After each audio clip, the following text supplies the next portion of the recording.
میں سب لوگوں کی بات نہیں کر رہا، یہ عوامی سطح کی بات کر رہا ہوں کہ لوگ اس نے یہ وظیفہ دیا تو اس نے وہ وظیفہ دیا وہ پڑھیں گے، اس نے وہ وظیفہ دیا وہ پڑھیں گے، لیکن پوری زندگی میں اگر دیکھا جائے تو قرآن مقدس کی تلاوت کئی کئی دن تک ان کی زندگی میں نظر نہیں آتی۔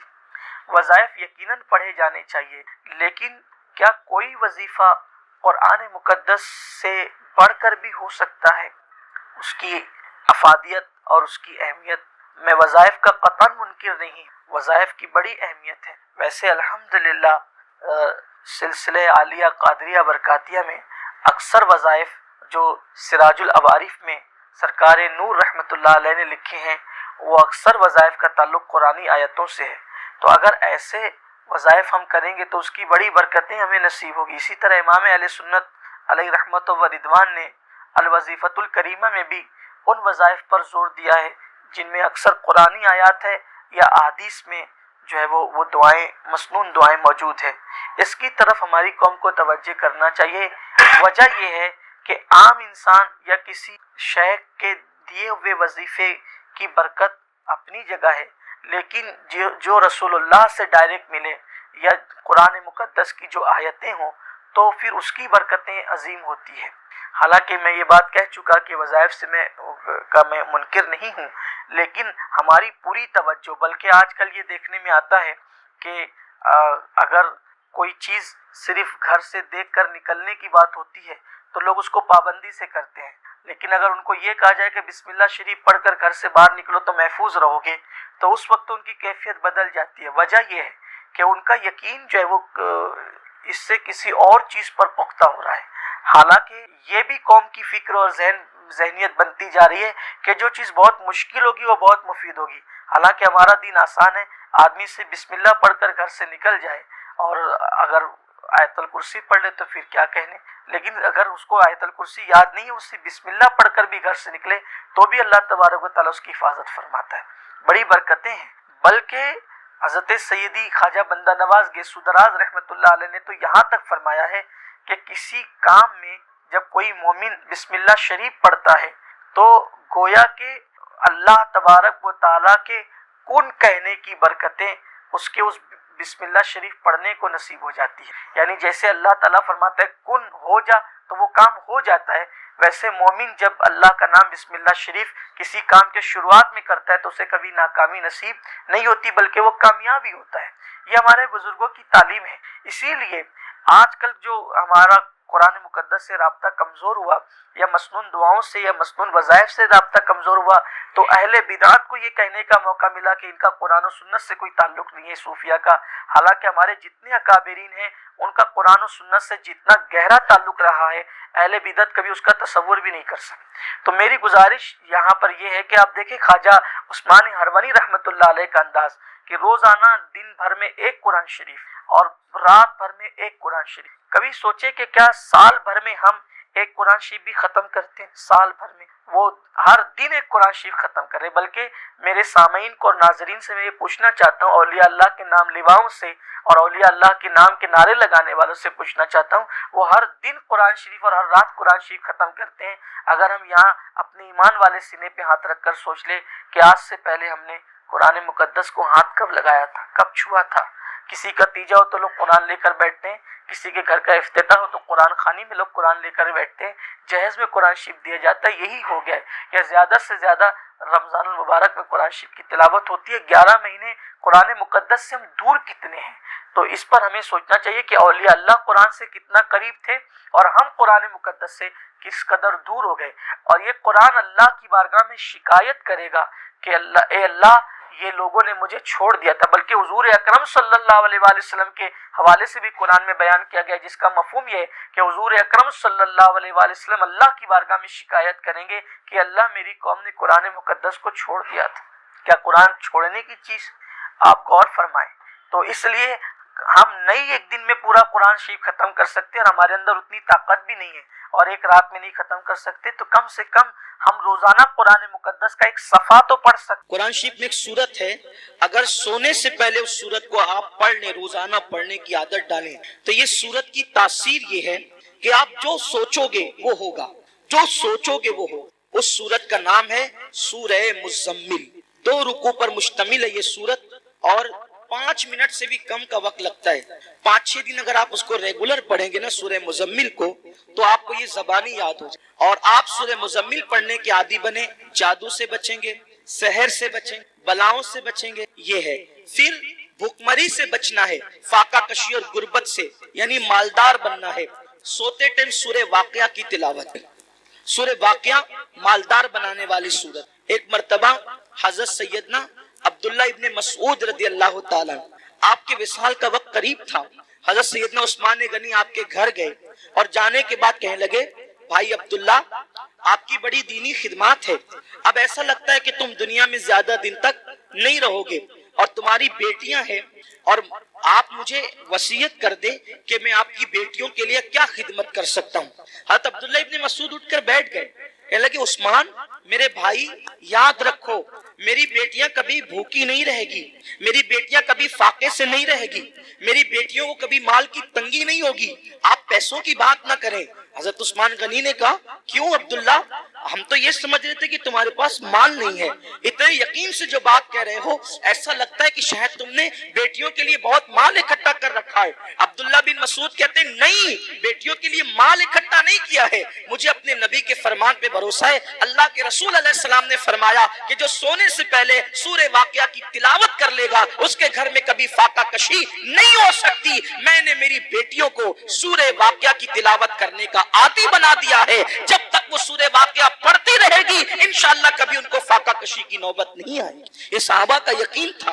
بہت ساری بچیوں کو رشتے نہیں آتے، سورہ یاسین پڑھے، عصر کے بعد پڑھے، ان کو اچھے رشتے آئیں گے۔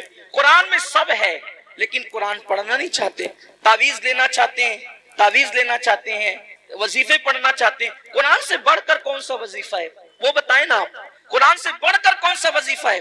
دیکھو حضور غریب نواز رضی اللہ تعالیٰ جے پال جوگی کے سارے جادو کا جواب صرف ایک آیت سے دیا ہے غریب نواز نے، اس کو آیت الکرسی کہتے ہیں۔ آیت الکرسی سے جے پال جوگی ہار گیا، غریب نواز کے مقابلے میں نہیں آ سکا۔ وہ سورہ فلق سورہ ناس پڑھ کے دم کیجئے، نظر بد ختم ہوگی۔ بچے جو شام کے وقت رات رات بھر روتے ہیں، فلق اور ناس پڑھ کر دم کرو، بچے رونا بند کر دیں گے، نہیں روئیں گے بچے۔ نظر لگتی ہے، 3 مرتبہ لیلاف قریش پڑھو، نظر فوراً ختم ہوگی۔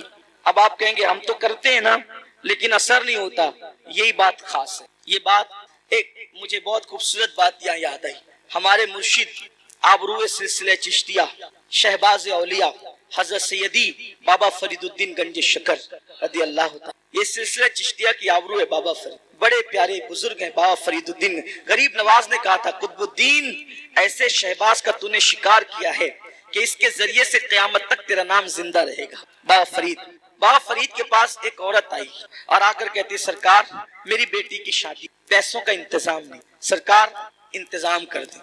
اب وہ اللہ والے لوگ، اور بابا فرید جیسا اللہ والا، بابا فرید جب پاک پٹن میں رہنے گئے تھے شروع میں، تو ایک درخت کے نیچے قیام تھا، اور جو کپڑوں کی پوٹلیاں اور جو سامان کی گٹریاں تھی نا، وہ رکھنے کو جگہ نہیں تھی۔ پنجاب کے لوگ یعنی پاک پٹن کے لوگ بہت ستاتے تھے، رہنے نہیں دیتے، تو سامان کہاں رکھیں اپنا، تھا تو تھوڑا ہی سامان، جگہ تو چاہیے، تو درخت پہ لٹکا کر رکھتے تھے سامان۔ اب جس کا خود کا چھت نہ ہو اس کے پاس آئیے کیا کہنے، میری بیٹی کی شادی نہیں ہے، شادی ہے، پیسے کا انتظام ہے۔ اب بابا فرید، اور بابا فرید مطلب فرید، یہ ان کا نام نہیں فرید، ان کا نام ہے مسعود، اور ان کا لقب ہے فرید۔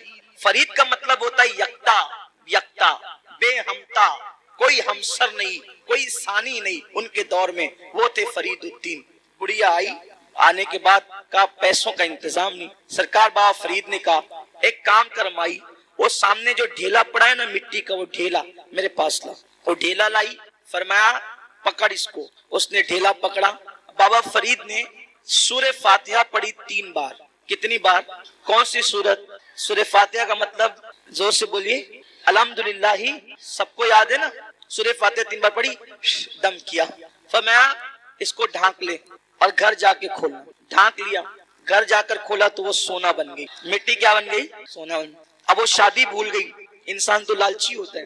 بابا صاحب نے کتنا آسان طریقہ بتایا مٹی کو سونا بنانے کا۔ اس نے شادی بھول گئی، بولا یار ایک ڈھیلے پہ اگر پڑھنا ہی ہے سورہ فاتحہ تو پھر ایک ڈھیلے پہ کیا پڑھنا۔ وہ ڈھیلے ہی جمع کرتی رہی مٹی کے، پورا گھر بھر دیا ڈھیلے سے۔ اور جب رات ہوئی تو فاتحہ پہ فاتحہ، فاتحہ پہ فاتحہ، فاتحہ پہ فاتحہ پڑھتی رہی، پھونکتی رہی، پڑھتی رہی، رات سے صبح ہو گئی، وہ مٹی کے مٹی رہی۔ اس نے کہا بابا صاحب نے تو میرے سامنے یہی پڑھا تھا، اس کے سوا کچھ نہیں پڑھا تھا، اب سونا بنا دیا، اور میں رات پر پڑھی، غصے میں صبح آئی، کہا سرکار کیا بات ہے یہ؟ فرمایا مائی کیا ہوا، تیرا مسئلہ تو حل ہو گیا، ناراض کیوں ہے؟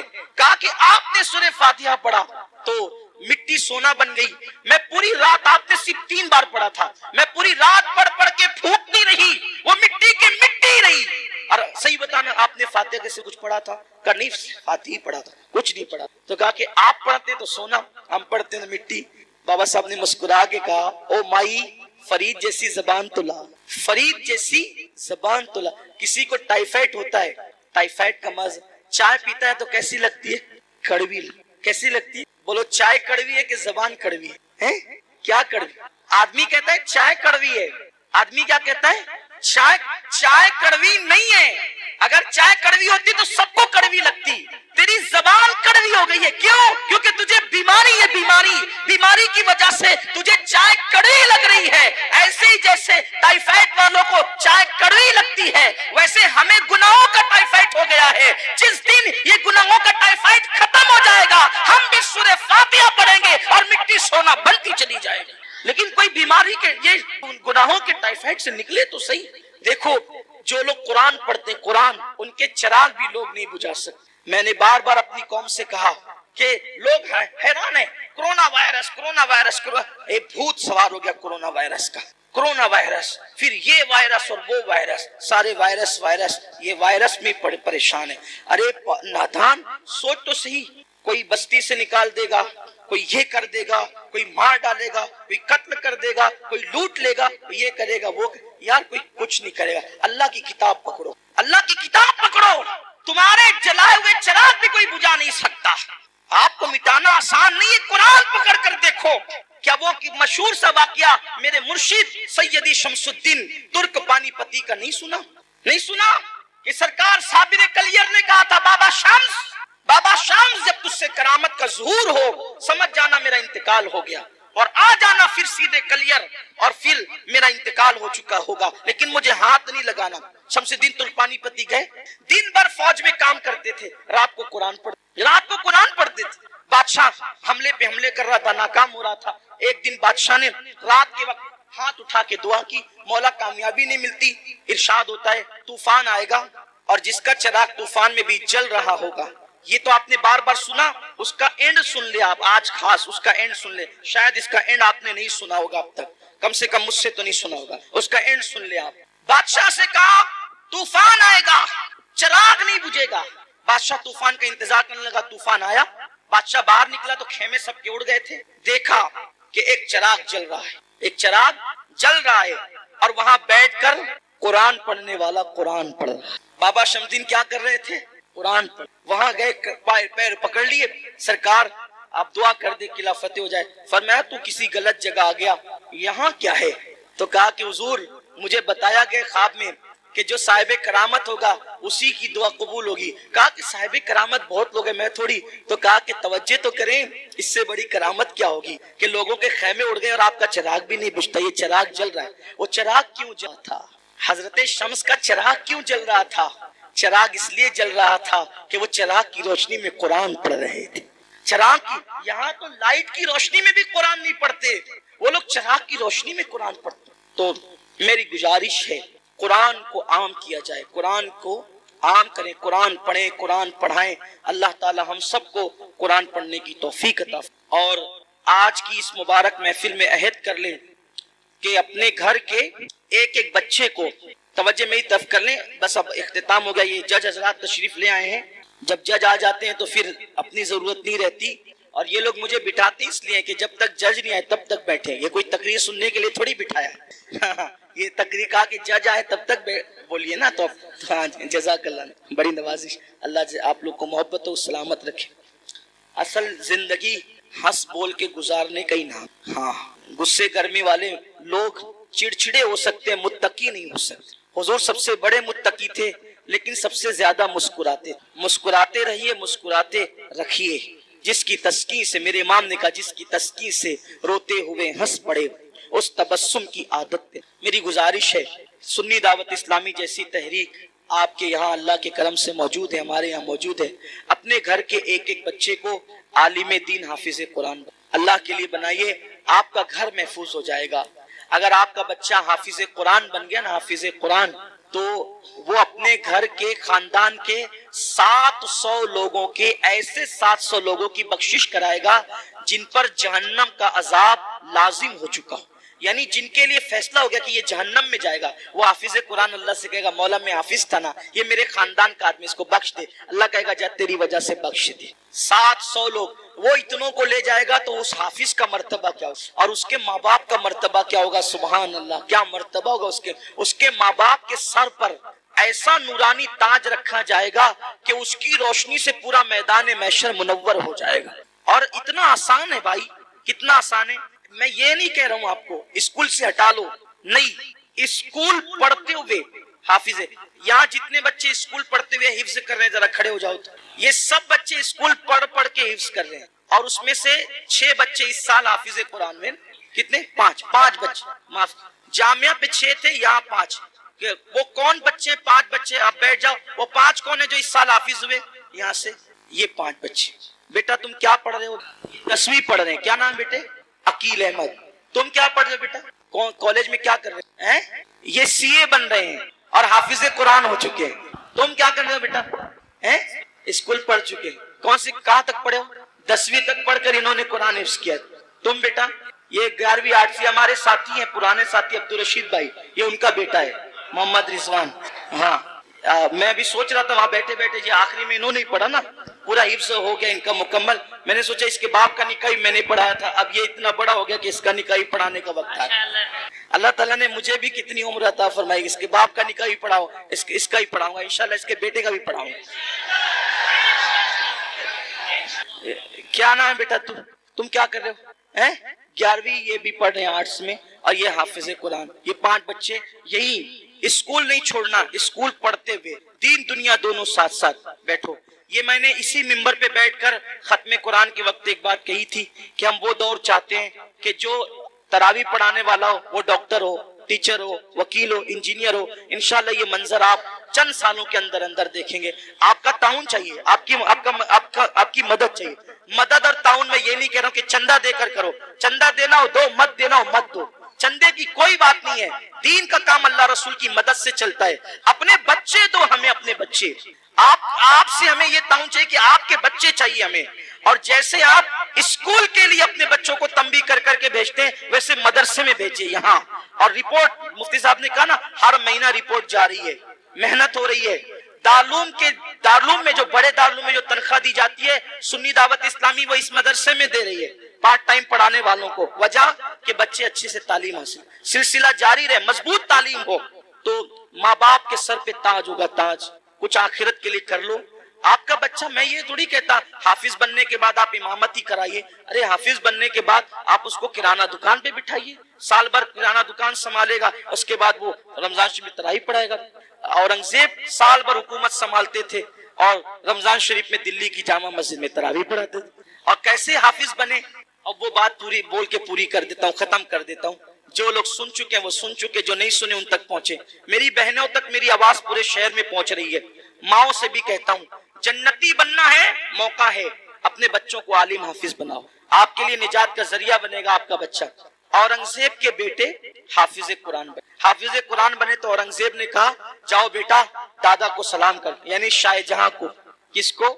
صاحب عالم شاہ جہاں کو سلام کر کے وہ گئے، اور جانے کے بعد شاہ جہاں کو جن کا لقب تھا ہندوستان میں صاحب عالم، صاحب عالم ذل الہی، تاریخ میں ان کے القابات، بڑا بادشاہ، بڑا بادشاہ، اتنا بڑا بادشاہ ہو کر بھی کبھی تہجد نہیں چھوٹی اس شخص، شاہ جہاں تہجد گزار بادشاہ گزار، کبھی نماز نہیں چھوٹی اس شخص کی، شاہ جہاں جس لوگوں نے تاریخ الٹ پلٹ کر دی، بادشاہوں سے بدگمان کرا دی، تو حضرت صاحب عالم شاہ جہاں سے کہا کہ جاؤ دادا کو سلام کر کے آؤ، شاہ جہاں کو سلام کر۔ یہ بیٹھے تھے قلعے میں، بچے آئے، دادا جان السلام علیکم۔ ہاں بیٹا سلام، عید ہے آج؟ نہیں دادا عید نہیں ہے، لیکن عید سے بڑا دن ہے، کہا کیا عید سے بڑا دن؟ تو کہا کہ آج ہم دونوں بھائیوں کا قرآن ختم ہو گیا، ہم نے حفظ کر لیا۔